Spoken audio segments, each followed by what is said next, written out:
All right, man. Very excited to do the podcast with you. We Thank had you. a conversation a few months ago that I found really interesting, and I thought it would be great if we can have this on the podcast. I would say like you're working on really interesting stuff, sort of the intersection between AI and medical applications, and just your journey as well is interesting in terms of that we can talk about, PhD, postdoc, and now assistant professor, and sort of how that journey has been like. But yeah, very excited to have you on. Thank you. Thank you. Very honored to be here. Actually, yeah, I've been following you for years, Um, ever since I started with deep learning. There's you can read papers, you can videos, but I like your approach that it's very hands-on. Okay, so it's not just the theory. Let's code it and see how we make it work. Because then you go through the whole process. Even your videos, you can see sometimes, oh, it's not working. Why? Okay, let's fix it up. So yeah, um, very happy that we're having this talk. I think I think I got that from Andrej Karpathy as well. Like his approach is very hands-on. Yeah, He likes absolutely. to his idea is basically that you don't understand it if you can't build it, or at least that's how you learn the most. And I took that approach and tried to do it for myself. Like if I learn something from Andrew Ng, for example, maybe some theory, I try to apply it. Like how do I build this? Yeah. Now, that's not always possible, right? You don't always have the time to like build everything from scratch, but that's like when I've tried to do that, I've tried to put it on YouTube. Yeah, but that's I think that's a really good exercise because then, especially when you go back to the basics, when you go to the core, like, and that's something that Karpati does a lot. He's always, like, for instance, with this micro grad project, like, he's implementing everything from scratch, doing the back propagation from scratch. It's not like he needs it for something in particular, but it's just to kind of deepen and let's say reinforce your understanding of the topic. So Yeah. Yeah, I would say that's like he's hardcore. Like when he does micrograd, that's next level hardcore. yeah. I Maybe but one day I'll be there. Yeah, yeah, but um he takes the time to do these kind of things, and I think the last time we were talking about how he's the human baseline for ImageNet, oh yeah, and yeah, that's also super interesting. He takes the entire time just go through the images one by one, and it's he's just amazing. And he then he dives in. gets this really deep understanding of things. Yeah, definitely. Um yeah, so I think maybe one area we could start with is, you have your is it called Learning Beyond Supervision Lab? Yeah. And maybe you can talk a little bit about that because I know you like you're working on interesting problems on that and how that is going. Yeah, absolutely. So basically, if you take a look at my research journey, you would be a bit confused of what I'm trying to do. During my PhD, I started doing recommender systems, and you know, based on like how to improve them using like user reviews, from TripAdvisor or Amazon. And then I did my postdoc, like my first postdoc at University College Dublin in that topic too. And but then when I moved to KTH, I started doing large language models, and then when I moved to Stockholm University, I started doing wetlands monitoring using satellite imagery.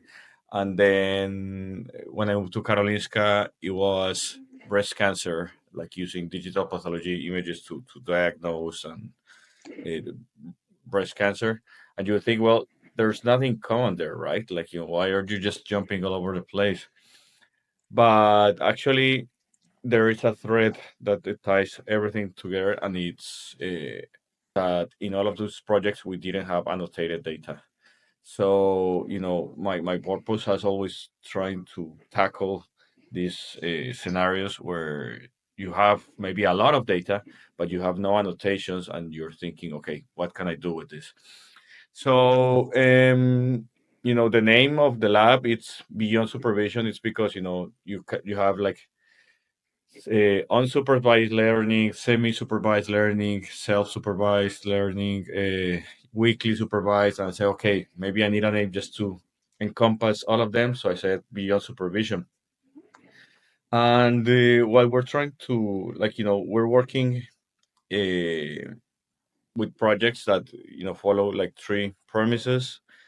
And the first one is that we only work with unlabeled or unannotated data. So we don't want to work on data sets, for instance, of like ImageNet that you already have the annotations on. That's not really interesting for us. The second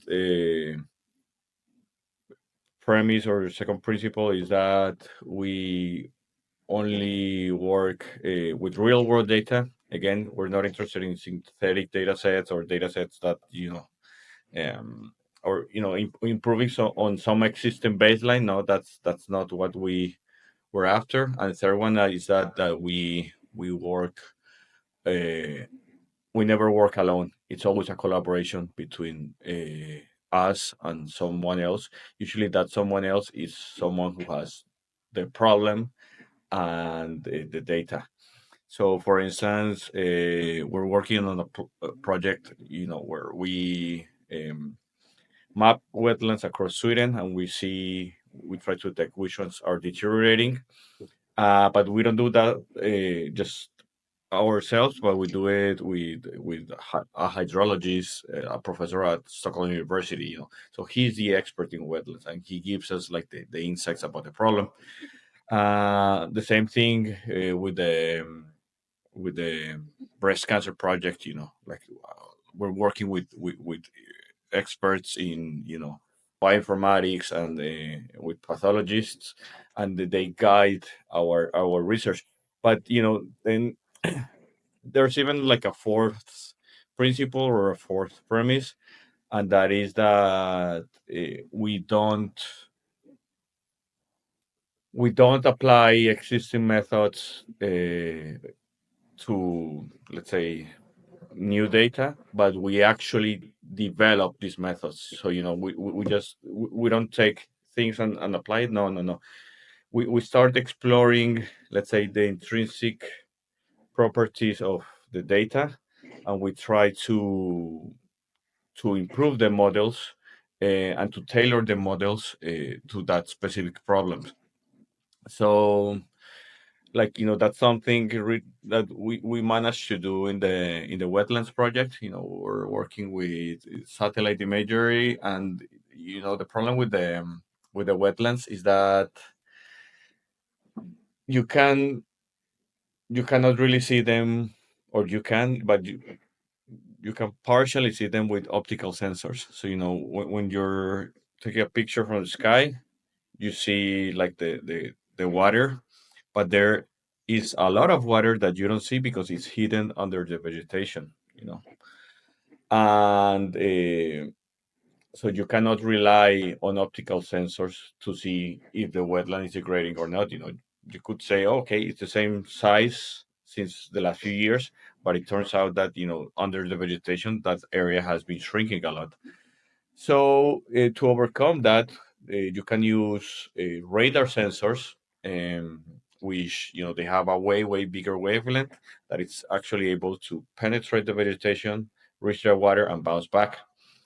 And then that's you say, okay, well, then problem solved. Well, not really, because um, the images are super noisy. So, just to have like a very accurate delineation of the wetland, you cannot use like a threshold method. You have to do something uh, a bit fancier. So that's why we said, okay, let's do it with neural networks. However, you know, you need annotated data, and I cannot sit down and uh, start annotating thousands of images. I don't have the capacity. So I started looking at ways. Okay, how can we actually let's try to understand the problem. Let's dig a bit deeper. And because in the state of the art, in that kind of problem, you would see people collecting a lot of data for decades, and then to improve it, they would just put a bigger and fancier model. They started with like some segmentation, but then they go through some segmentation CNN, but they go then after to transformers, and make it more and more like bigger problem. But there's this Chinese saying by Confucius that says, don't use a cannon to kill a mosquito. So we're thinking, this doesn't really need like a transformer architecture. This could be done simpler. And after analyzing the images, like I found out that there are some scenarios in which the shape and size of water of a body of water is the same in the optical than in the radar image, and that's where you have no vegetated water. So, for instance, like a lake, that has only open water, under the radar sensor and under the optical sensor looks exactly the same. So we said, okay, cool. We can actually use that to generate annotated data, let's say artificially, for the radar neural network. So we started generating the ground truth. And the thing about the optical sensor, we're using multispectral sensors. There's this band, there's this, uh, yeah, let's call it band, uh, that is called the near infrared. And the near infrared has a very cool properties that when it's touching the water, and then light is composed of many things, red, green, and blue, but we have also near infrared, we have ultraviolet. And when you take a look at the near infrared and it touches the water, it gets completely absorbed. So in the satellite you would see that's like something black, but when it's touching the vegetation or the soil, it gets reflected with a lot of intensity. So using near infrared and green light, we were actually able to very accurately map the water, and that's what we use to train the deep learning model to generate, let's say, like the ground truth, and then we'll generate the. We were able to train with a lot of data because that data is extremely cheap to obtain. We train the radar-based neural network. And the good thing about that is like it's a very tiny unit. Like I was able to run it on this laptop, not train it, but do the inference. So then you're saying, okay, we're creating very efficient models. We're able to outperform the state of the art by a considerable margin, and without any need for annotated data. So we're always trying to see what properties of that problem we can exploit. We don't just take a model that exists and apply it. No, no, no. We build our own. Yeah, I think I even took a look at that paper when looking Hmm. at the deep aqua. Yeah. Uh, I think it's really interesting, like the points that you discussed of the learning beyond supervision, like Hmm. what the principles are, because it feels like you're really trying to, like, the first point of learning, finding ways to learn without supervised learning is basically that's how you make it practical. Like, you need to scale the data to be able to Hmm. have a large impact, right? Yeah. That's the key, right? Because annotating data is so expensive. We need to find ways. And if you look at every sort of method nowadays of how they've been able to scale, it's I guess self-supervised learning is the Yeah. the main method, right, for behind LLMs and Yeah. VLMs and all of this, right? But in some ways you're trying to, I don't know if this is summarized correctly, but you're trying to take the most practical approach, but then also bring in innovation. So, Yeah. like, the practical approach is that you need to scale beyond supervision, right? That's very Yeah. Yeah. practical. But to do that, you also need new methods applied. So, and um, I'm curious what you think in general of the medical field. How do you think AI is going to be used or is used, maybe you can see it already. Mhm. How is that going to be changing, in the future? What's your kind of outlook on that? Well, in the medical field, I believe that it's gonna have like or it's already having impact, but it's gonna be like a huge impact. One of the biggest um, things where it's gonna have impact is in they call it, it has many names, but one is precision medicine or personalized medicine. So let's take the particular example of breast cancer. Back in the day, they would detect that you have like a tumor, you have cancer, and then immediately, like the only treatment would be like chemotherapy. But not everyone needs that, and not everyone reacts the same way. So when you're able, to actually,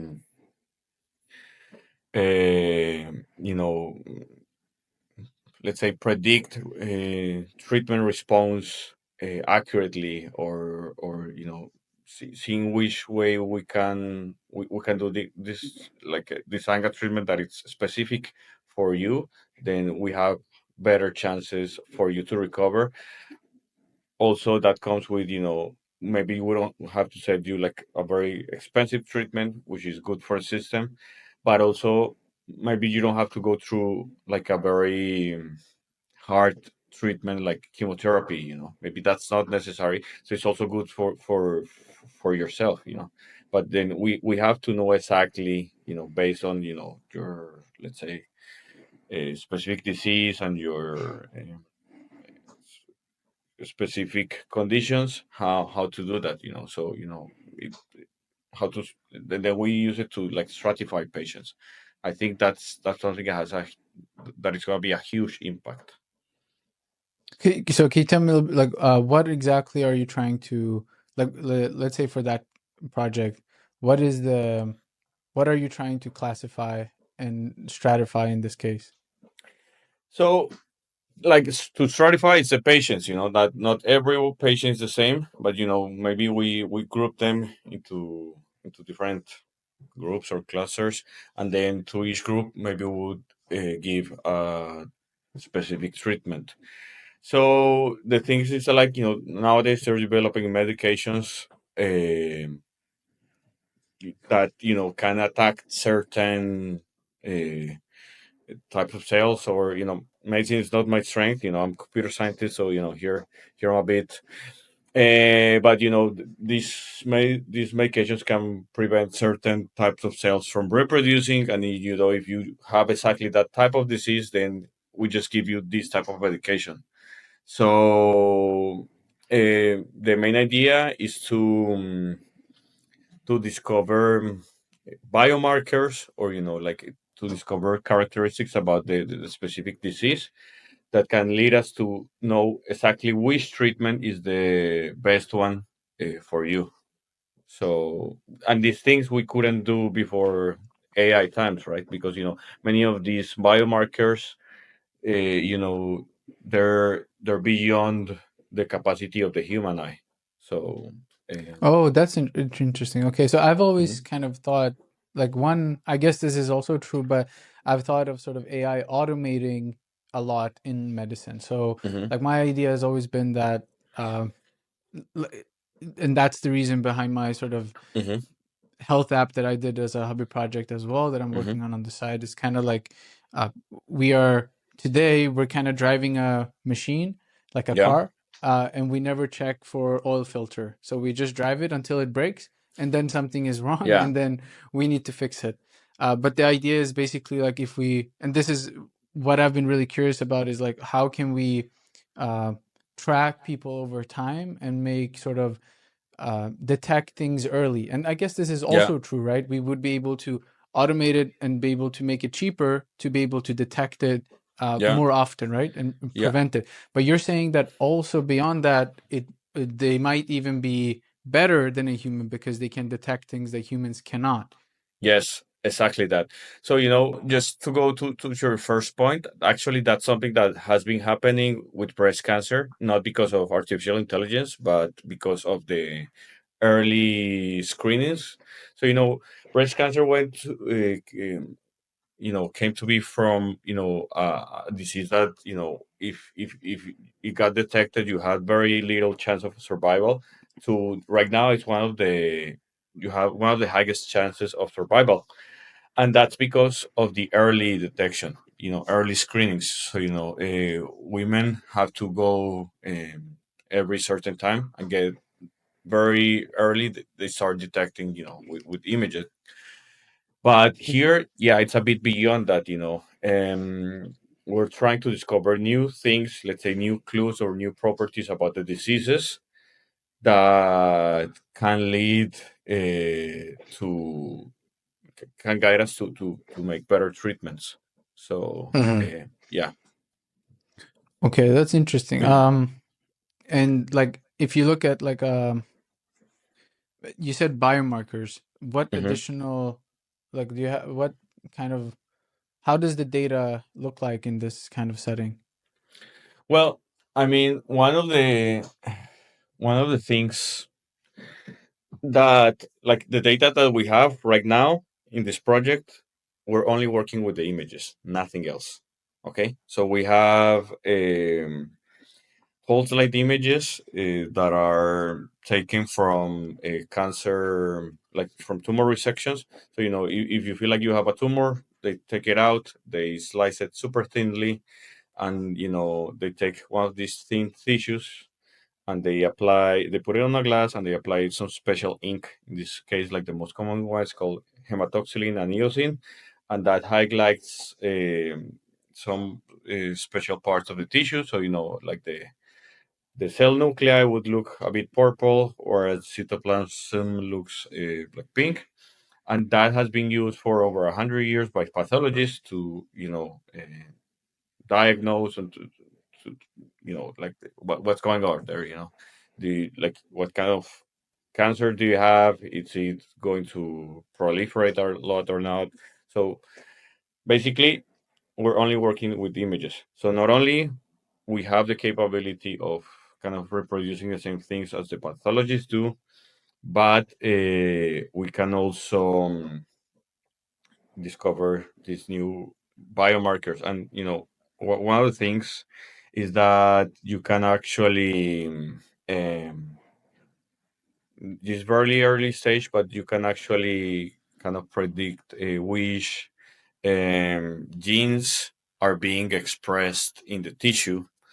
And something that you usually do with a technique that is called gene expression profiling. In gene expression profiling, you take a piece of the tissue and you put it into some kind of, let's say, blender, and that kind of gives you like a whole genomic profile of what's in the tissue.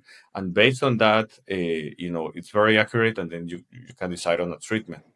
However, that process is very, very expensive, and also it's very time consuming. Whereas, just analyzing one image, it's not really expensive at all, and it's more immediate. And also, one of the things that it's very good about doing it on these images is that these images are available worldwide. Like, this is a very, very standard practice in hospitals across the world. Especially this hematoxylin and eosin stained tissues. So by you doing this over these images, we're kind of ensuring that it can be used by others. We don't need to have a special type of hardware or device, and we can use directly with what we have. Right. So kind of ensuring that it's actually applicable Yeah, across to have like actual impact through it, right? yeah, If yeah, you make something that's maybe too specific, it can't really be used.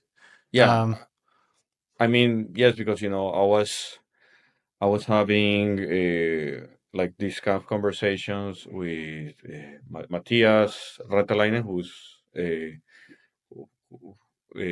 was my boss at Karolinska, and he was telling me, yes, these devices, they're amazing. This new technology that they're developing, it's amazing, but it's going to take decades to arrive to every single place. Whereas if we develop something with the existing um, images that we have, then we make sure that we can really have impact.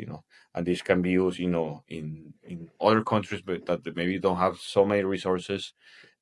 So you're you're really bringing down the barriers to the use of technology. And that's also, like what we're trying to do in the Learning Beyond Supervision Lab is bringing down the entry barriers. Okay, which ones are the barriers? There's two big ones: annotated data. The lack of annotated data, and computational resources. Okay, so we're tackling one right now. We're looking at how to tackle the other one. But it's your technology can be amazing, but if we cannot use it, then it's like the same as if it didn't exist.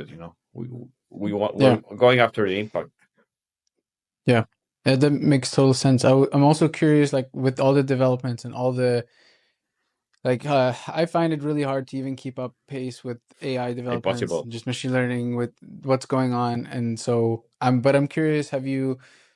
And I'm thinking maybe particularly now, large language models, Hmm. vision language models, uh, or other methods, that you've seen that you think are applicable within your field that you're looking at that you kind of find interesting and exciting. Do you have any sort of thoughts on that? Yeah. Well, yes. There's a few that are really interesting, but I have to say I'm a kind of like keep it simple kind of guy.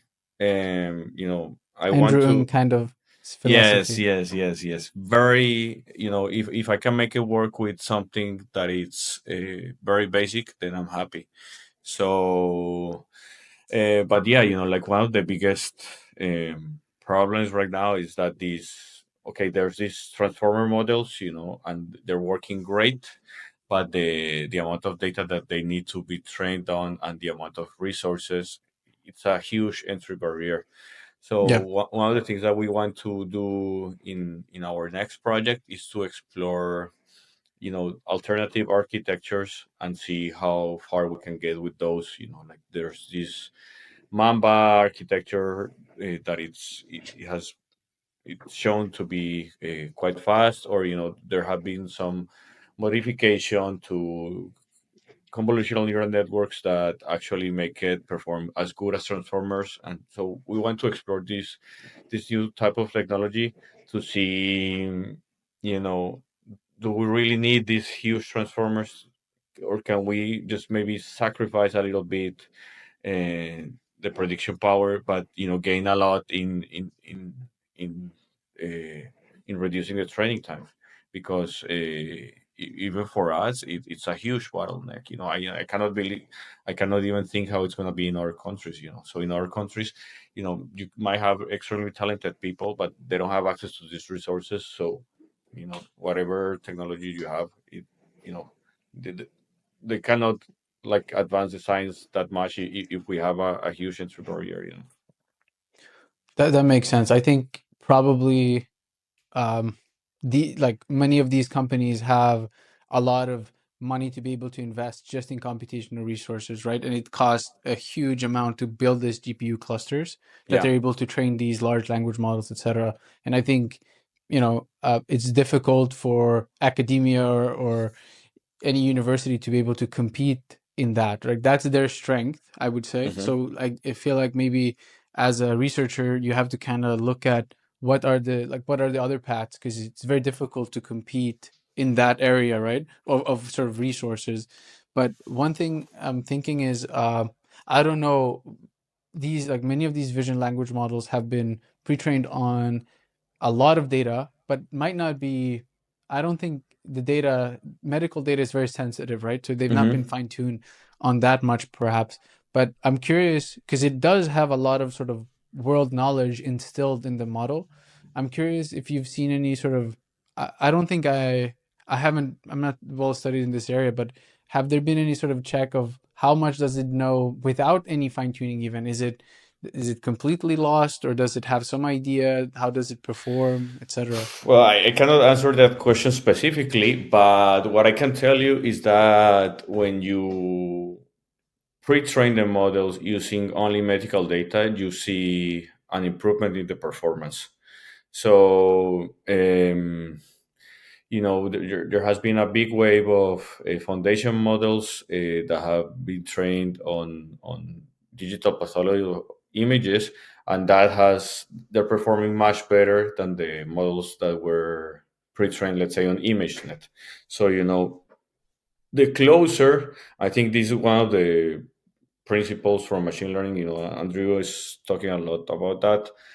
But the closer you get to, let's say, your test data or to the data that is unseen, the closer your training data is to that, the better your model is going to perform. So then there's like this, it has been this huge jump to using that data. The problem is that, especially when we're evaluating, well, you don't only need the data, but when you're evaluating the model, you need to know actually what happened with the patient. Did the treatment work or not? So, I cannot, even if I have some images that I collected last year, you cannot know, you still don't know what happened with that patient. So, one thing that makes Sweden like a paradise for scientists is that Sweden has been collecting. A lot of data on how patients evolve over decades. That's part of the Swedish registry, and then that's really valuable because we know, okay, let's see how the model performs, and then you evaluate on the outcomes that are already there. Because you have images from, let's say, 10 or 20 years ago, and you already know what happened, how the patients evolved. So it's, in that regard, Sweden it's just an amazing place to be. So you have they have longitudinal data, not just one point in time. Yeah. Uh, how do you use that if you know the trajectory as well of the patient? Well, that's a bit out of my scope, but I what I do know is, for instance, we can tell if there was a recurrence of the cancer in the patient. So did it come back again? Did it metastasize, or we know what happened. Whereas if we didn't have that information, then you know whatever predictions you have, you don't know if the treatment worked or not.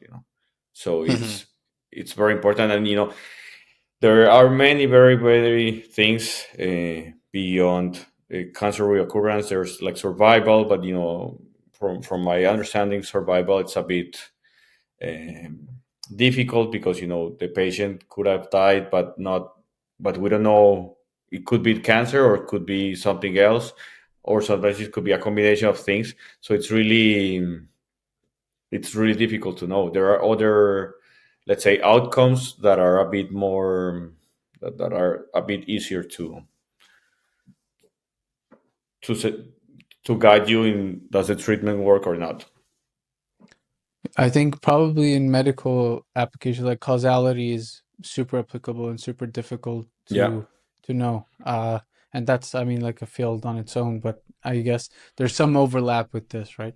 Um, I think, one thing I think you already um, discussed a bit on that, but I'm also curious, like your personal journey. So, first of all, I'm curious out of just general, because there's a discussion or topic of like going into academia versus industry, Hmm. and academia is super competitive, I would say. Yeah. And I'm curious from your perspective on, you know, first of all, did you know that you wanted to go into academia? Was that sort of something you realized? Was that, I'm curious Yeah. about that sort of for you. Yeah, I always thought I wanted to be a big shot corporate guy, like a shark, something like that. And then, I was always interested since, there was this course, or yeah, this course on my engineering degree, that I was machine learning, and ever, like, I was always, I liked things in artificial intelligence, but when I saw the machine learning course, I said, okay, now I know what I want to do. I want to work in machine learning. And after that, I started specializing on that. And I had a couple of jobs um, in the industry, and then I landed like a big one in SaaS. Um, and I always thought, okay, this is it. This is where I want to be. And the company itself was amazing. Everyone was treating me super well, but I didn't like the job at all. I hated the job. I hated the job. With intensity. And because I saw myself just doing the same things over and over and over and over again. And I was thinking, this cannot be life. This cannot be just the end of it. And then the other thing was to become manager, but I didn't like like you know I, I, that wasn't appealing to me. So but then I thought, okay, maybe it's a company. And then I changed to another company. They were like a Oracle subsidiary, but I felt like the job was just the same. Like I was a business intelligence consultant, and go and talk with customers, and kind of fix their problems. But it was like, yeah, I just couldn't, I, I, I couldn't have that life. And at some point I said to my dad, I remember, because I had moved to the capital of Colombia, to Bogota, but I'm from our city, I'm from Cali. And at some point I said to my dad, look, dad, I I'm coming back. I cannot take it anymore. I said, yeah, yeah, yeah, no worries. Your mom's gonna be very happy. We're waiting for you here. So, and at that time I said, okay, let's think about, if working is not in this is not your thing. Maybe because you're doing something else. I always wanted to come to Europe just for a life experience, and then say, okay, I'll do a master's. And I said, okay, I'll do a master's in artificial intelligence. I found like a really good program at the Technical University in Madrid, and I went there. It was good. I liked it, but my plan was always to come back. But then, when I was doing the master thesis, it was a research project, and I was trying on how to optimize a public transportation system in Colombia that is called Transmilenio. And I said, "Wow, this is really cool." I have no idea how I'm gonna do this. It's a very difficult problem. I don't know how to solve it, and I started reading papers about how other people were trying to solve similar problems, and I really enjoyed that. And at some point, I said to my supervisor, "Well, how about you? Like, I want to keep doing this. What should I do?" He told me, "Well, just do a PhD." And then I said, "A PhD? Well, I never saw myself like as a like some kind of PhD person, like a researcher or anything." But I said, "Yeah, why not?" And I started looking for PhDs because I wanted to do it in Madrid, but like that was the time of the crisis in Spain. So it's very difficult to get like a scholarship, and I'm not European, so even more difficult. But I found a PhD program in Ireland, in Cork, south of Ireland, and then yeah, I started doing the PhD there, and then I said, "Wow, this is something that I really like," because that's one of the, like, I think one of the things that gives me a lot of excitement in life is the unexpected. If I don't know how what's going to happen with something, I get very, very excited. I like that, and that's why I really like research. Because we have very challenging problems, and I have no idea how I'm going to solve them. And then you have to read, and then you try something, it doesn't work. So it's like a good movie. You don't know what's going to happen. That's why I hate superhero movies, because always the good one wins, always the bad one is losing. Like, it's super predictable. All of this, like, yeah, like for me it's wasting my time to do something that where I know where the outcome is gonna be. And then yeah, I continue with the PhD. Then after that I say, okay, yeah, I want to be a researcher. And okay, what do I do next? Postdoc. And then what comes after postdoc? Well, you have to get a faculty position, and then things got tougher, because Why did you, by the way, after your PhD? Because I feel like a lot of people go into a PhD, but then they don't continue. They don't go into academia because they know or they maybe see that the field, like getting a professorship position, is extremely competitive for many people. yeah. So, like, many people stop after their PhD, and many other reasons as well. They go into industry. So I guess that was also a pivotal moment for you as well, like choosing what to do. What would you say convinced you to continue on the researching path? My hatred for the previous jobs, I mean, I had an advantage over everyone else that's finishing the PhD, and already knew how it was in the industry. I had already tasted it, and I already knew that I completely disliked it. And so for me, there has never been a B plan or plan B. I don't know how to say this, but for me, the only path was being in research, nothing else, and being in the at the university in academia. So I said to myself, look, most like you most probably you will not get it, but the only thing that you can control is keep trying, keep going for it. And because sometimes people say no, you have to believe in yourself, and okay, that's very positive too, but I have done many things believing that I have no chance, but I still kind of push myself to do them, you know, like always trying. And, I have surprised myself that then I got some of those jobs or things that I had no belief, but still, like, I did it my best. And I sometimes I didn't even do it just to, well, of course I did it to get for the job, but it was more to be in peace with myself, So I say, I gave it my best. If it doesn't happen, that's okay, but I'll sleep at night, I'm not gonna be in conflict with myself.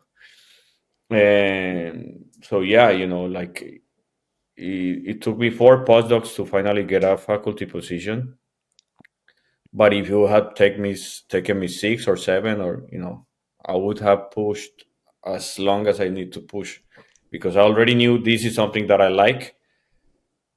And I have not been in that position many times in my life where I'm sure that this is what I want to get, because I was sure when I finished my engineering degree, and then when I started doing the things, I realized, wow, no, I don't like this, So, but now I know that what I like, so I'm gonna keep pushing, and until it happened. If it didn't happen, that's okay, I can live with that. But what I cannot live is, maybe when you're a bit older, you're 70 years old, in your bed and thinking, oh, I never tried to go for the things that I liked. That for me would be a big life regret. I think for someone now that has experienced both of those, Hmm. I think you're one of the best people to kind of talk about the pros and the cons. I guess in every decision, right, there's Hmm. some pros and some cons, right? And how would you say that working in industry is compared to working in academia? What are the pros and cons from your perspective? I mean, the pros from industry are all usually like the working conditions, like money, like money is really good. I think also a bit. I have to say I really enjoy the time spent with my colleagues, like the environment, the working environment in the industry. I think it's really, like, it was very fun. And the disadvantages for me, it was very monotonous and very predictable. So I got very bored with it. And yeah, like I remember once, like we're working this credit risk solution, And like I had an idea about how to change it, and then I talked with my boss, and then he told me, "Yeah, Francisco, that sounds amazing, but these solutions is sold in 3,000 banks around the world. Any ideas that you have, just keep them to yourself." And actually, he was right. It was very risky to change something that we already know it's working and in a bank and all of that. But I thought, then what's my point of being here? What's the use? And so that's what drove me to the academia. And the pros about academia, um, well, I mean, the freedom to do, especially as you keep going up the ladder, the freedom to do research in what you want. I think that's something extremely unique. I feel extremely like privileged to be doing the things that I really want to do. And so, yeah, you have more interesting problems, and you can kind of guide your because with that freedom, you kind of guide what you're gonna work on, and then the impact that you want to have. So going back to the learning beyond supervision lab is like, you know, we want to ensure that we have direct impact. So, maybe if you publish something, it could or could not have an impact. But in the learning beyond supervision lab, by collaborating with someone and solving their problem, we have at least a direct impact on that person's or group's journey. So that's something, that I'm able to choose that. I think it's extremely good. Disadvantages, well, I mean, salary is not great. Like, especially when you're a PhD student, like, or postdoc, and okay, I'm not complaining, but it's compared to what I could get in, like as a machine learning specialist in the industry. Um, what else? I think the work environment, like I don't know, I felt like in the industry they try to make it a bit more. They work more on that. Um, but yeah, like that's if I have to talk about a disadvantages. But for me, like being in academia, it's extremely good. And other advantages, like I really like giving lectures. You interact with people. You make sure like you follow their progress. You feel like you also are having a direct impact. So that's, yeah, I like that. Yeah, that's really insightful. I think a lot of people have this question in their mind, sort of what because they don't know, right? They haven't experienced, and so they don't know Hmm. what they want to do. I think one thing also is that I've always kind of felt like what the sort of the area that you're in now with sort of Hmm. the intersection between AI and medicine, Hmm. that's always been really sort of compelling to me because that's one area where, in my eyes, there's very little doubt on the sort Hmm. of the usefulness Yeah. and the impact that it can have. So in a lot of things in AI, I feel like there's, I'm kind of like, I don't know, is this good or is this bad? If I improve a recommender system to make ad prediction 10% better, And is the that am I making more, an impact or not? yeah, But when it comes to this area, it feels like the way that it's going to be used is very positive impact, right? And that is very cool. That sort of having that mixed with the freedom to be able to choose, and maybe to a certain extent at least, to have the freedom to choose the project. I think that is, to me, one of the biggest strengths or the biggest pros of taking that sort of journey. And yeah, I think that's really insightful. So for people, by the way, that are, I think we already discussed this kind hmm of, but like um, for people thinking about doing a PhD, what sort of advice would you have uh, for sort of if you could go back in time and give advice to yourself, maybe to someone that sort of just took a master's and thinking about doing a PhD? well, for me, like, my main goal, as I told you before, was to get away from what I didn't like. And then after, because sometimes in the industry, I felt like they were telling you, oh no, just do this for a few more years and then, it's gonna get better, or, so, I felt like there was like a lot of sacrifice um, around it. Like, just they told me to think about the future, that, keep pushing, and then your career is gonna grow. And at that point, I said to myself, you know what, enough of this. I'm gonna start doing some. I'm gonna start doing things that I like, that I enjoy doing, and I don't want to think about the future. I want to think about me right now in this moment. What do I like doing? And that's why I decided to go with the PhD, because I felt this is something that I like. And would it lead me to another better place in the future? Probably, but that's not what I am after. What I'm after is like every day, I wake up and then I feel like, wow, I really like what I'm doing, and I think that's a huge driver. And so, um, yeah, I'll Even try. practically, by the way, like let's say somebody is interested in doing a PhD, how do they even get into a good PhD program? What are your sort of, how would they go about it, do you think? Well, I mean, if we want to go to be that specific, I think one of the main keys that you have there is to write a very solid cover letter. Um, I mean, I've been in the committees where we review like applications for PhD students, and it's amazing how many people are just writing, "I do this. I have experience in this. I like this. I." It's just talking about themselves.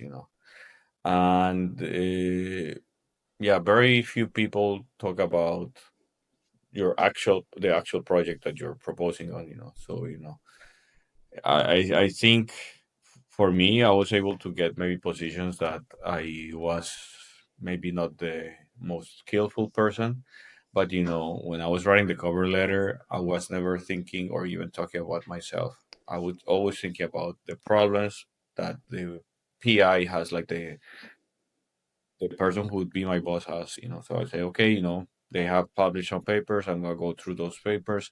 I'm gonna see what's interesting about them. I'm gonna make suggestions on how to improve those models, and I'm going to describe what I want to do during my time there to solve their problems. To improve their lab. I don't talk about myself, and then of course that takes a lot of time. Sometimes it would take me like 60 hours to write that one page cover letter, between reading all the papers, coming up with the ideas, and things like this. But I mean, to be honest with you, I think it's something that it's so obvious, but that so little people do, that it's like a very, very easy way to get a position. Yeah, make I think also a lot of people maybe as engineers maybe we're not the most skilled in sort of being able to communicate Hmm. what it is that we uh what why we're interested in that and why we would be useful for that, and so uh maybe taking the time to really do research on the project and taking the time to not think of the cover letter as something you just have to do, but actually spend time on crafting it and being sort of very good at communicating it. Yeah, and the cool thing about that is that while you're preparing the cover letter, then you realize, like, after reading these papers, I don't like this project. So even your energy level will drop, and then you say, okay, maybe I don't write this cover letter. But when it's a really project, a really good one, and you say, wow, I'm really into this, so then your cover letter will be even better because you're excited. So it's you get to know much more about the work than just reading the job ad. And as the person from the other side, when I'm reading that letter, I'm thinking, wow, I can really see that this person wants to be part of this, because 90% of the letters are just like dear sir or madam, and then just talk about their experience, what they want to do, and that's it. A few others, they include your name, but most of the time it's just people talking about themselves, and so it's very easy to outstand just by investing a few hours, and it's Interesting. also it's also better for yourself because as I'm telling you, after you start reading the papers, then you see, mm, then yes, I really feel like this is a project for me. So Yeah. So interesting. So you kind of, in one sense, spending the time to write that, you're almost not even writing it for the application as well. You're also learning about what you feel about the exactly, project, which has a big impact on your yeah, decision, right? Because it's a huge decision that you're making, right? You're going to be yeah, spending 5 years on this. yeah. So that's very interesting. I think what else? So I think we covered a lot. I'm kind of curious about um, let's see, regarding the uh, I've lost my train of thought of that, but it was something else with regarding the application process. Yeah, so resume as well, like cover letter. Okay, you communicate that as well, Hmm. but what do you look at for? Because you probably get a lot of applicants now as Hmm. well, right? So what do you look at Yeah. in the resume uh, as, that kind of is important? um I mean, look, that honestly, I think personally for me, the cover letter has a higher weight than the resume.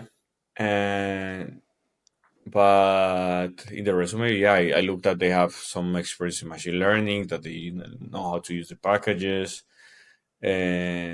But like skills, I believe that every skill you can learn, but the attitude towards life, that's something that you cannot really change, or that it's very difficult to change. So I get to know more um, from the cover letter. And the other thing that you know I do is, like, in the interview, like I I ask like deep technical questions, and I give them, if it's on site, I give them a board. I say, okay, explain to me this on the whiteboard, and then I want to know the limits. So it's a combination of two things, that they have, like, a good technical background, but that the motivation is there, and the cover letter is all about the motivation. Yeah, and I don't think, for me, it's not that relevant that you have experience in the field. Right, look, I have jumped from one field to the other many times, and I cannot pretend that then I will hire someone exactly from the same field. No, it's not working that way. And yeah, I I I I would say, you know going back to what we're discussing, it's really do something that you want to do, that you like to do, and don't be discouraged to do so, even if you see like you have a very low chance. You know, it's more important that you find something that you really like and you go for that, even if it's a low chance, that you find something that you don't like, but you still have a high chance of getting. Okay? Because, in the long term, it's more sustainable to keep working on things that you enjoy. Yeah, yeah. I think a lot of people don't take enough risks. Oh, yeah. Um, uh, yeah. I think at this point, I don't even calculate the risk. I just go for it. I can push, and if it happens, great. Then if not, then you keep trying. But risk, it's it's yeah, it's something you have to do in your life constantly. Like, fortune favors the brave. That's it. You have to go after things, and many times, I was even surprised that wow, I gave myself no chance for this, and I still got it. So I go, but my main goal or my main driver was I really like this, nothing else. Do I have a good chance or not? I don't care. It's interesting because now I guess also like you've uh, from my understanding at least, like getting to the position you're at now Hmm. is very competitive, but sort of your mentality on that has uh, proven to work, and so that's Yeah, also I mean, I'm not gonna say if this happened 100 times, maybe I don't get it 80 of those times, but what I'm thinking is, I cannot change my CV or my work experience or the number of publications that I have when I apply to a position, So I take a look at the things. What is it that I can control? So in the things that I can control, I go 100%. I don't leave anything back. And with the cover letter, when I got the interviews, then I would prepare it extremely, like with a team of people, simulate mock interviews, like coach everything. Yeah, I leave everything there, but also thinking if I don't get it, look, I did my best. If there was someone much, much, much better than me, that's okay. There's always gonna be someone better than me. But what I cannot leave is, I should have done this, but I didn't do it. No, yeah. And eventually something will come up.